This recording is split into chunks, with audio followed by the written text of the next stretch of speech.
Today we have Dr. Craig Patch, the co-founder and CEO of Adepa Lifesciences.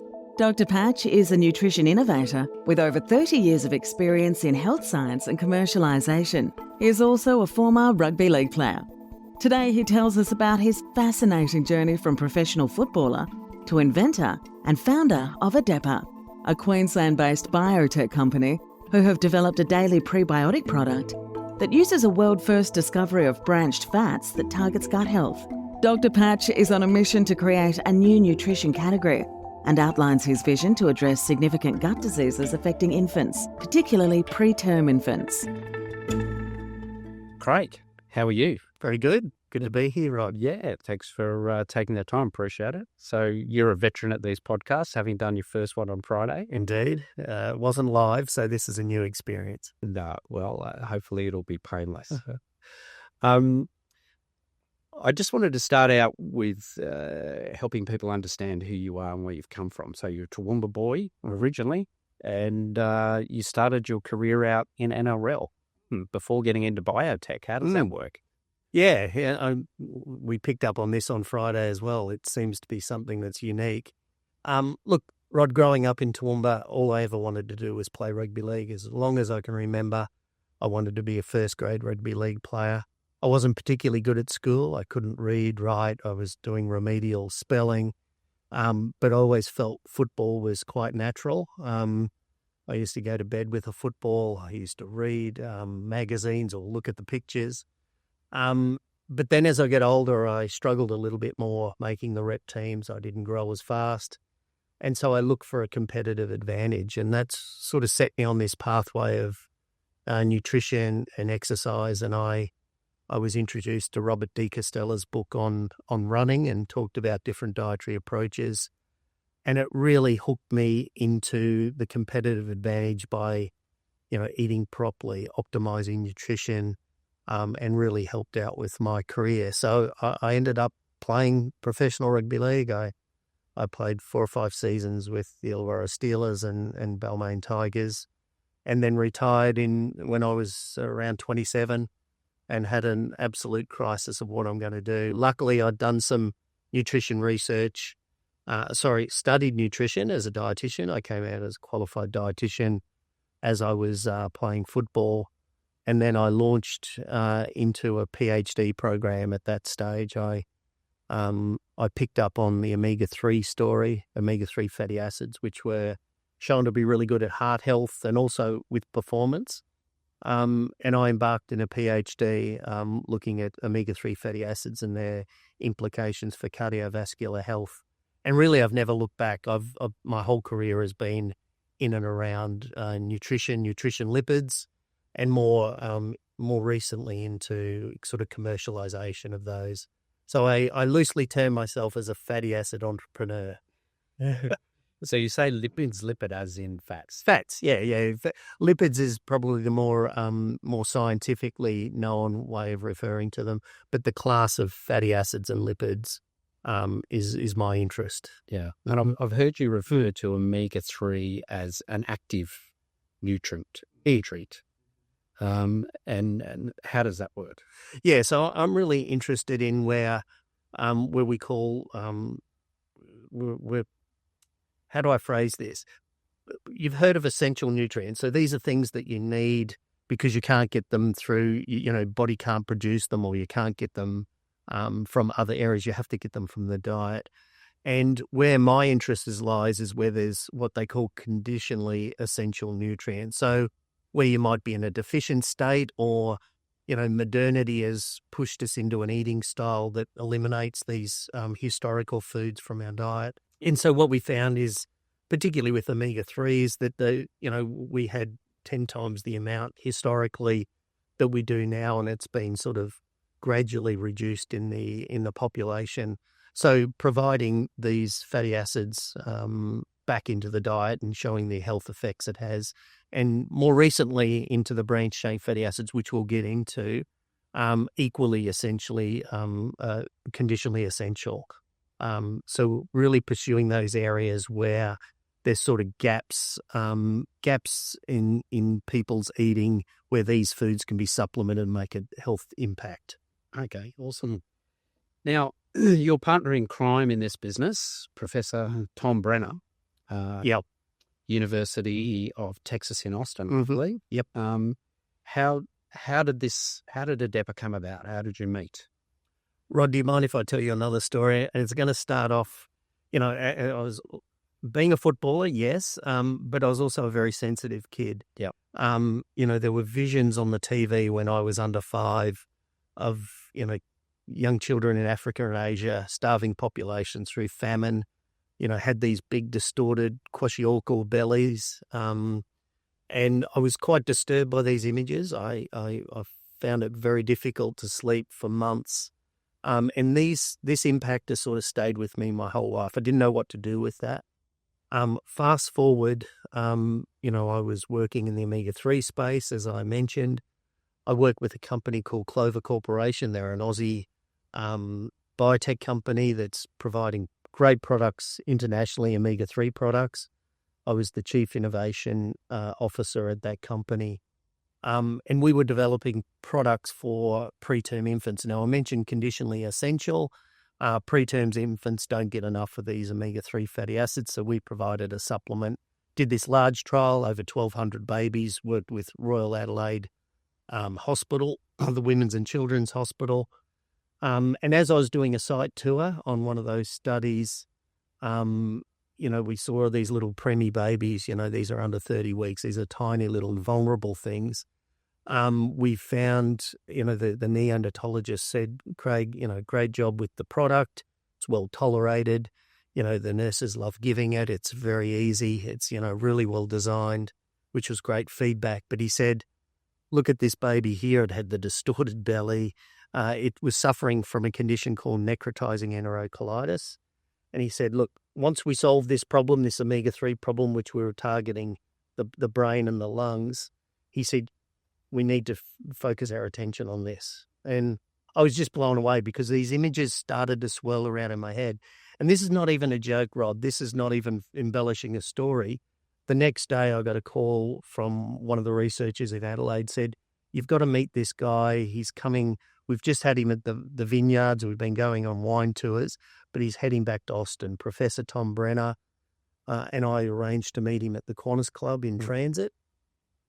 And he divulged this new idea that he had, which were these, the concept was these branched-chain fatty acids would have an impact on this necrotizing enterocolitis. He showed me this great study, and I just, we were just like partners in crime from the beginning. I went and founded the company after that. We got early capital in, we put money in. And with Tom, Sarah Crennan, who is my partner in life and partner in business, also the three of us founded at that stage Vernix Biotechnology. And we've been going for 10 years, and Tom and I have an amazing collaboration, both scientifically and business-wise, and really proud of what we've done so far.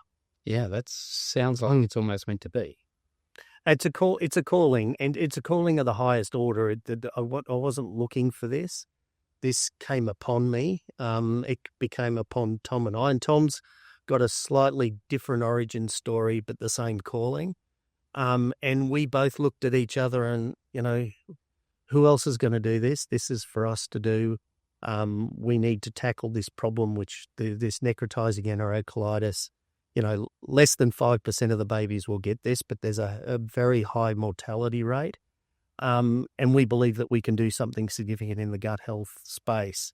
And we're talking about something profound. We're really talking about disrupting the whole area of how we treat these disordered guts diseases. So in layman's terms, what is NEC? How does it affect the baby? Yeah, so it's a complicated disease, and they don't exactly know the cause, and I won't go into the detail there, but there are a number of risk factors, early feeding, bacterial infections. These things can contribute. Also, just the underdeveloped gastrointestinal tract causes this overwhelming inflammation that causes sepsis and ultimately death. It can be treated surgically and also through different medications. But we're looking at ways that can either prevent it or reduce those symptoms significantly. And that's where the branchedfats. Yeah, well, again, we're probably working between the area of hypothesis and early science, but truly remarkable what we found here. So if you remember when your children were born, the white waxy substance that was surrounding the body, this is called vernix caseosa, and really uniquely high in these branched-chain fatty acids. Branched-chain fatty acids are a group of about half a dozen to a dozen different fatty acid isomers, different forms, and they have branching, and they're like a saturated fat, so something you'd traditionally think of as not very healthy, but it's as opposed to an unsaturated. But these fats are uniquely found in vernix caseosa, breast milk, and also in bacteria. So if we go back to when the baby's developing in utero, these branched-chain fatty acids via the vernix break off, and then the baby re-swallows that in utero. This forms a lining on the gut cells. It forms a natural building block for these gut cells, so helps them differentiate, develop, modulate inflammation, all these really good things that you need. And also it affects the seeding of the microbiome as the baby's born. These branched-chain fatty acids promote these healthy bacteria as opposed to unhealthy bacteria. So this is really good stuff. But the problem with the premies is that this vernix only starts expressing itself on the skin in the last trimester. So these premature babies are born prematurely. They don't get the vernix caseosa. They don't get the benefits of the branch fats. So again, conditionally essential. So we want to put those back in to rectify that problem, to help with the growth, development, differentiation of the gut cells, and also this really important early seeding of the microbiome. So we're very excited about the hypothetical of this. And I'm going to go into a little bit more science here for you, Rod, but I alluded to the study that Tom presented to me, which was a neck model. It was an animal model that showed in an animal model with rats that if you gave one group no branched-chain fatty acids and the other one's branched-chain fatty acids and induced this necrotizing enterocolitis environment, that you would get a reduction of neck by over 60% in the group that was given the branched-chain fatty acids. And this was only a couple of different branched-chain fatty acids, a remarkable proof of concept study. That's what was patented. We've patented that globally. When I say globally, US, Europe, China, and we've formed a company around that basic hypothesis. So we're going to market, we're going to investors with that particular proposition. Yeah, that's amazing. So this was the breakthrough, and this is what brought you and Tom together. Tom made the breakthrough. Tom definitely, he was the inventor on the patent, and there are a number of other, wonderful scientists out of Cornell University at the time. We licensed that intellectual property. But yeah, we certainly, from my background in commercializing, doing all the necessary safety studies and clinical trials and product development, by combining the two, we're a match made in heaven. So what I'm understanding here is that this company really has a purpose. It's driven for a reason, for a why to exist, and that is to help others, help their health, help premature babies, and that's basically the reason where this company formed from. Oh, absolutely, Rod, and I think the purpose was given to us. I think it was presented in a way that Tom and I felt we had an obligation to fulfill that purpose. So we see us as the custodian of this knowledge, and we need to take it to its natural conclusion. So if we're not the ones commercializing it, somebody else will be. But at the end of the day, that's what we want. We want to know, this nutrition category can make a profound impact on the suffering of those with gut problems, but more specifically the premature babies that we're targeting, which is our why and our target. And I think it's always important to understand the why, because in my experience, people have always bought from companies that have a passion and have a plan. So yeah, that's sounds quite amazing, and that's been my experience just in a little while I've been with you guys. So the Daily Periodic, how did that come about? within this process? Yeah. So I mentioned the branched-chain fatty acids. There's, half a dozen to a dozen isomers that we're interested in, different forms. The real challenge has been, where do we get that from? Because there's no product on the market. Omega-3s that I mentioned before come from fish oil or from algal. And we thought, where can we get a commercial source? Because the ones that we used in the study were synthetic, developed in a lab, cost prohibitive. You couldn't commercialize those. So we came up with a short list of 2 areas. One was through bacterial sources and one was through sheep grease. And at that stage, back in the early development of the company, we chose the bacterial source. So we've selected, we screened 20 to 40 different bacterium. We screened them on their ability to express these branched-chain fatty acids and came up with one. And this is our proprietary strain, BG01-4, which is the trademarked bacterial strain of Bacillus subtilis that we use. So the initial idea was to grow this bug, to express the branched-chain fatty acids, extract the branched-chain fatty acids, and put it into a range of products. We got early investment. We got some leverage grants from the government, which was fantastic. And then COVID hit, and we couldn't fulfill the whole program because we couldn't get any R&D providers. Yeah. So we decided to commercialize where we were at that stage. So that was the Bacillus subtilis. It had expressed these branched-chain fatty acids, but we hadn't extracted it. So we went into the market as a, let's just say, a gut-friendly prebiotic is what we named it. That's the marketing term. And the prebiotic refers to an ability to affect both the gut cells and the microbiome. So probiotics are really just changing the bug structure. Prebiotics are food for the bugs that are affecting the bacterium in the gut, whereas we're very intent on marketing the fact that ours also has an effect directly on the cells. And I talked about before cell recovery, immune modulation, helping strengthen that barrier so that toxins aren't entering, stray pathogens aren't entering into the blood. So we really wanted to promote that mechanism of action. So we launched the prebiotic 2 years ago.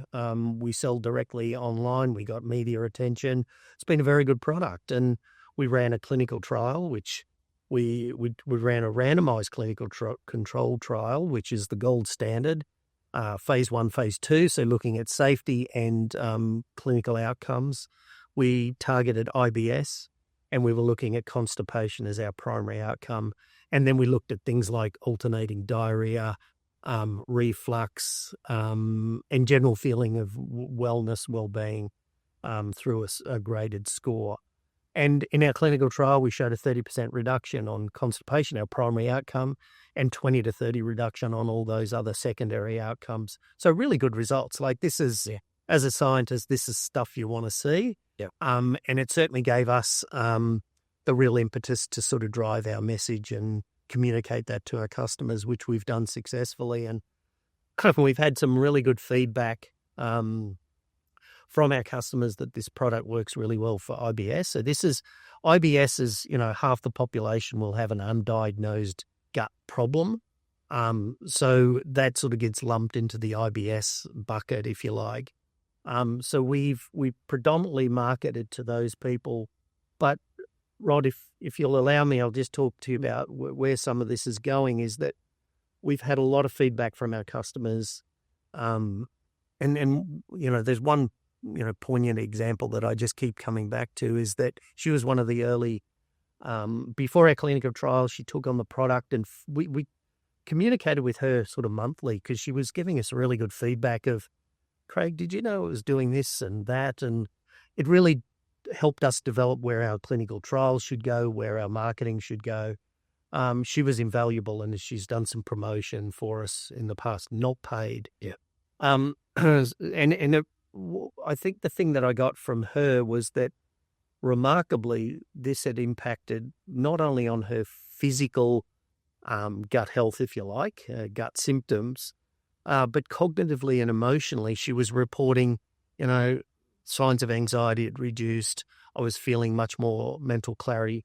This is not proven. This is all anecdotal, and I'm a scientist, and I don't want to overstep where we've gone. But these are really good insights, and what we know between the gut-brain barrier, the gut-brain axis, and now we talk about the gut-brain skin axis. We do know that things that affect the gut affect the brain and vice versa. And this was a real case in point where she'd reported that, all these physical symptoms had abated, but I was getting all these benefits of mental clarity. She'd changed her lifestyle, which I won't go into her personal situation, but she, weight changed, whole outlook to life changed because of this supplement. She's taken it every day for 3 years now. So, remarkable story. So that sort of opens up our thinking. We want to try this, and then we get a lot of feedback from postmenopausal or perimenopausal women that there may be some benefits there. And we do know that changes in the microbiome helps, things like modulation of hormones and also micronutrient absorption and things like that are critical at this stage of menopause.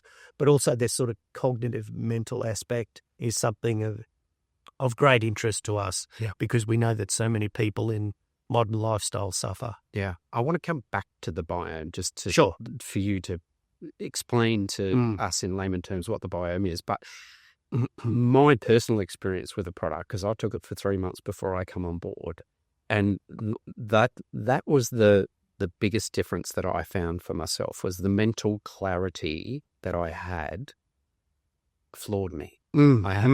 I had that clarity of thinking for 20 years. Anxiety, gone, calmness. Those were the biggest effects that I've had.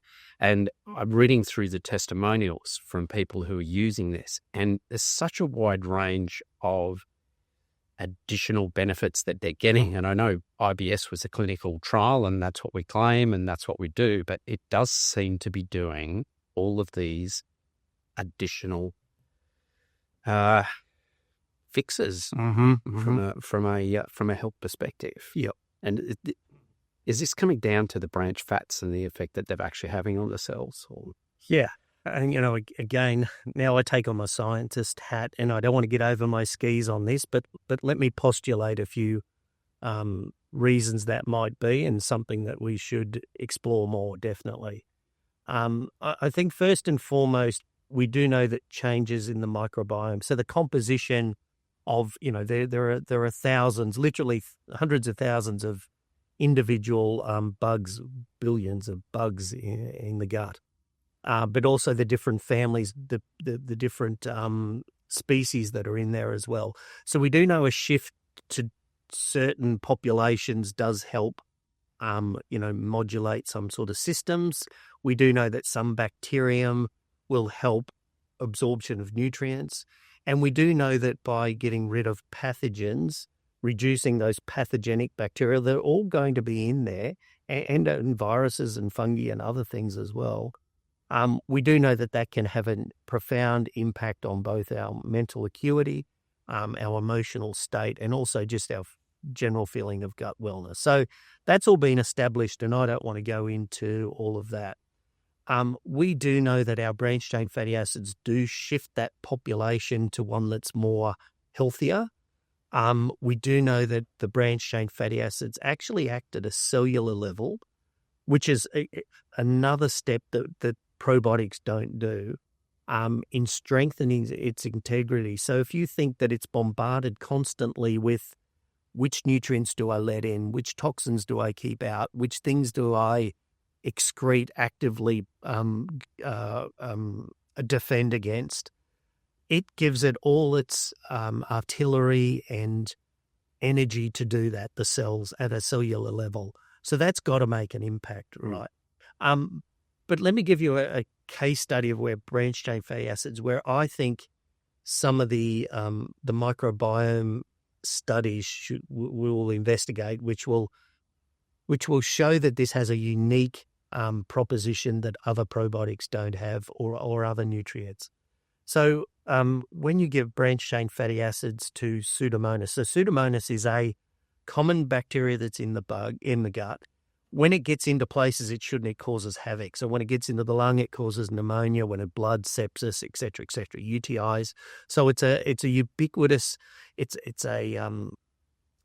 forms biofilms. It's really hard to get rid of. It's a gram-negative rod, pathogens, bad one. What the studies have found, these wonderful Japanese studies where they gave these Pseudomonas pathogens branched-chain fatty acids at different levels or not, what they found is that in the presence of branched-chain fatty acids, these bugs grew, but they just stayed in there. They didn't cause these biofilms. They didn't try to invade other organs. They just sat there. So Tom and I call this fat and happy hypothesis. So we believe that, because bacteria predominantly use branched-chain fatty acids in their cell walls, so it's an essential nutrient for them. So where they're present, where branched-chain fatty acids are present, the bugs will just stay there because they're satisfied, right? Whereas if they're they're not getting the nutrients they start invading, looking for spaces where these branched-chain fatty acids might be. Might be other things as well, but this was a really good, solid mechanism of action that we could sort of tie to branched-chain fatty acids. I thought that was a fantastic study. Yeah, it's an excellent way to explain it too. It really gives a clear understanding of it. So we're almost creating a new segment.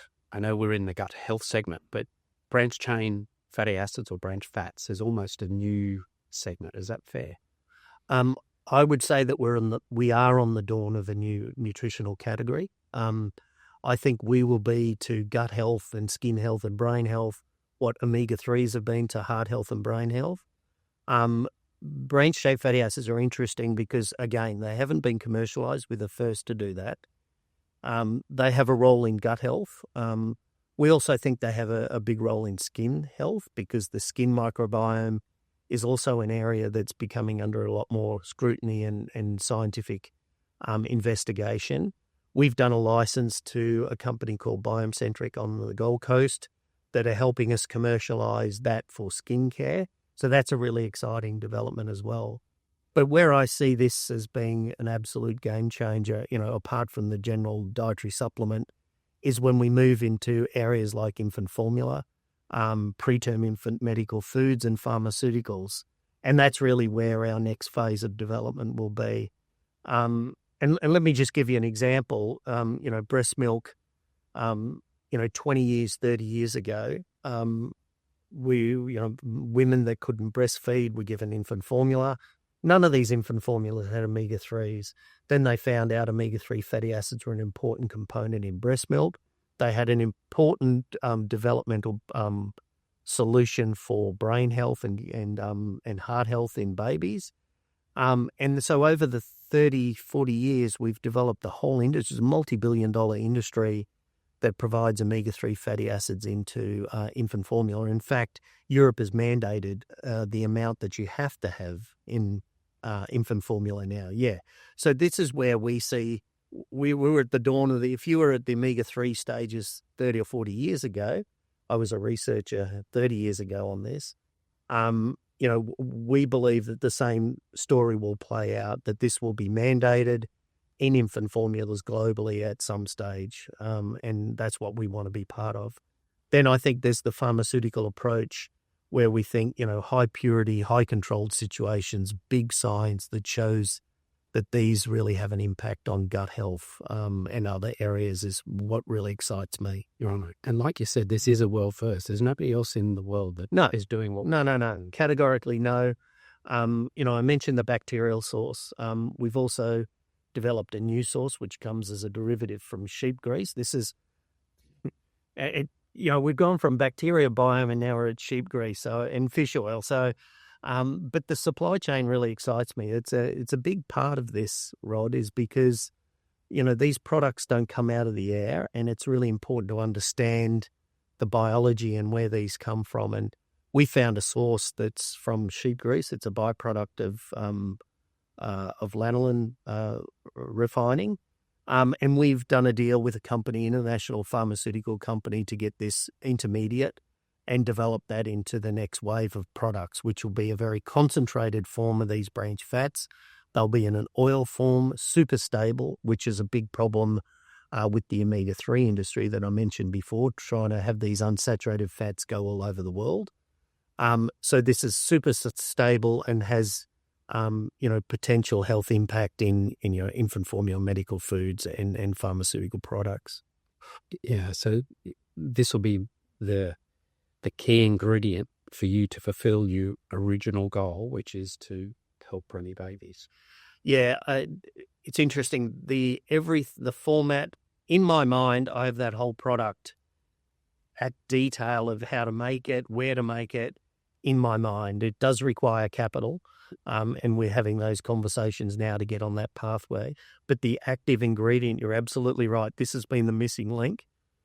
We have that secured now, so that does have quite an extended process of proving out the stability, the regulatory component, and also the sort of chemistry and safety of all of that. So that all still has to be done, but we're down for the challenge. Yeah, that sounds awesome. And you mentioned the skin product too, which is interesting because, I mean, obviously, my education level in this area has been very steep curve. So the skin has its own biome, and the branch fats and this product will affect that.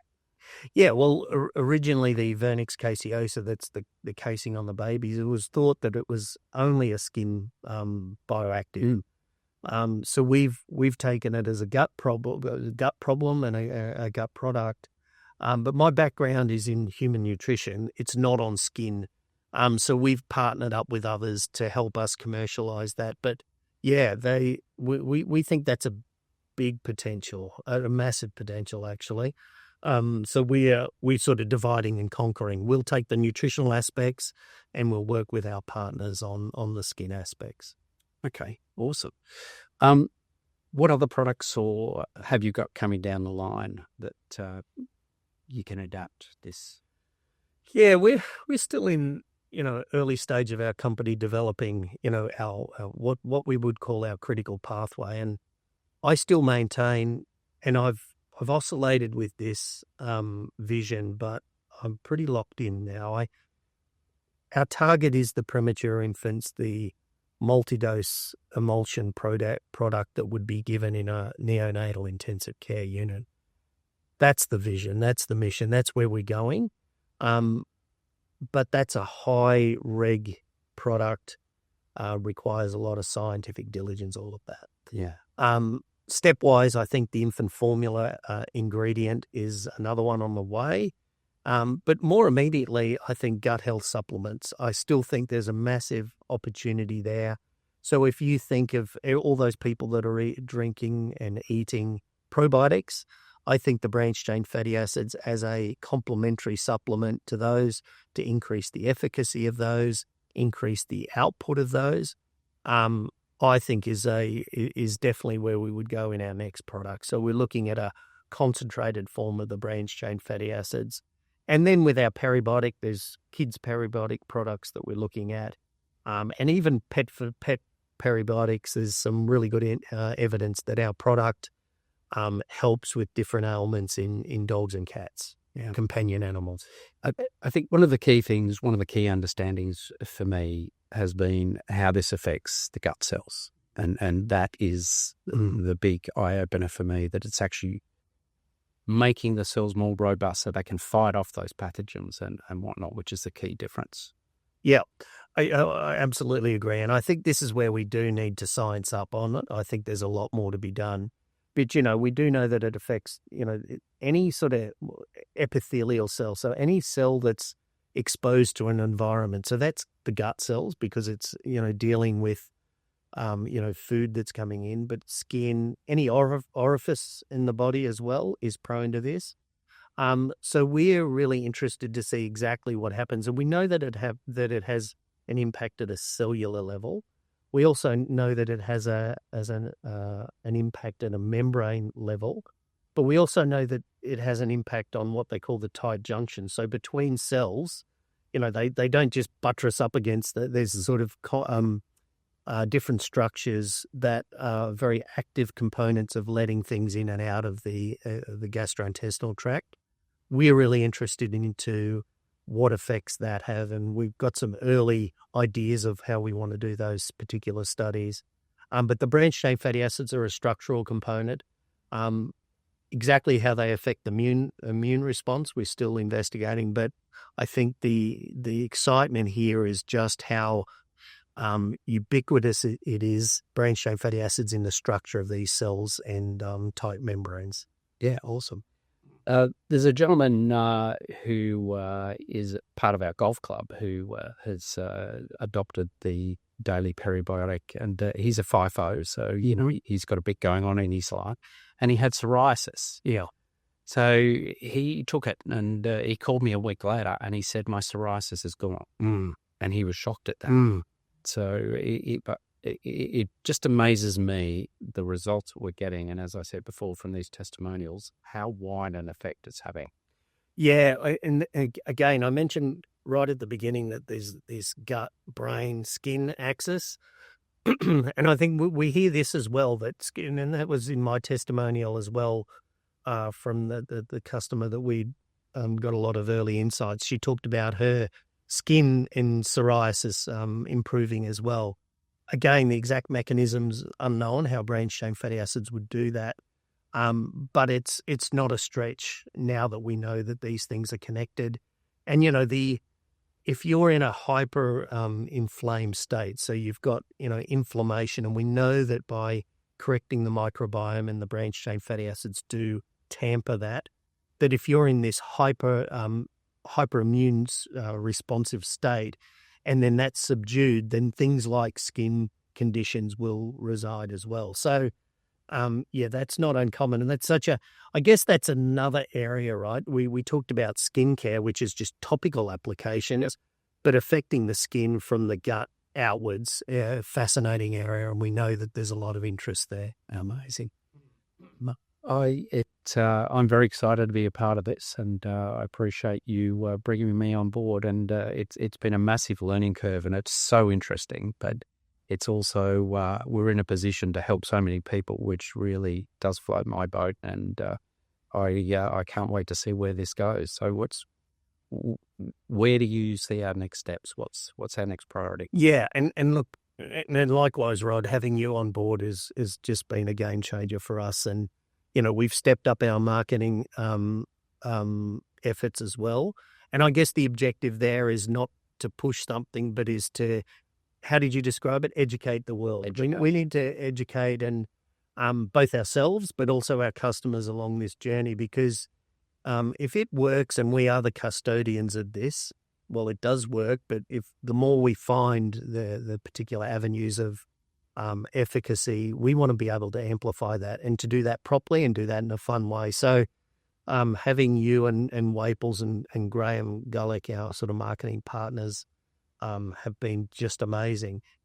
But I think we've also got to roll up our sleeves on the science side. We are seeking investment at the moment. We're raising what they call a Series A round. So we've had, friends and family, we've had early seed investment. Now we're looking at more as substantive. And this is to really take that bioactive that we talked about and do all the necessary rigor in the science and the regulatory, because this has to be, first and foremost safe, but efficacious. We want people to get the results. So I think we've got a lot to do, and, we've got some really good partners behind us, and there is, a synergy in people coming in on the vision, which is fantastic. Yeah. Well, I can't wait to see where we end up. It's very exciting. Thanks, Rod.